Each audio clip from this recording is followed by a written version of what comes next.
I'm not opposed to competition. I think competition is an evolutionary constant throughout everything that is experienced in life.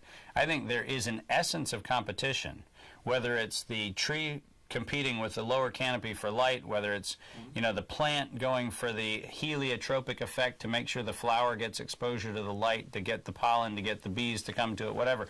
Competition in and of itself is not a problem, but competition with the underpinning of scarcity and the underpinning of competition for exclusion is where we've had the problem. So competition by itself is actually an element of custom and culture.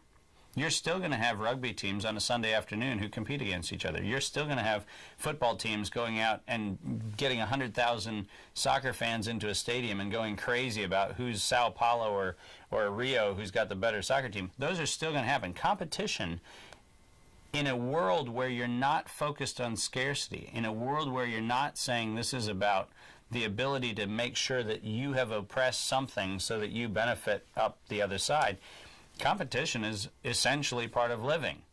But we can go into a space where competition is not motivated out of a fear space of a sense that if you lose, you're not just losing from the standpoint of I lost a game, but you're losing in terms of the scarce resources view that I have of the world is going to become more scarce because I'm the loser in a competitive sense. So I don't see it as something which necessarily precludes or includes competition. I think it's an inclusive platform that says competition can be a malignancy if competition is motivated around scarcity.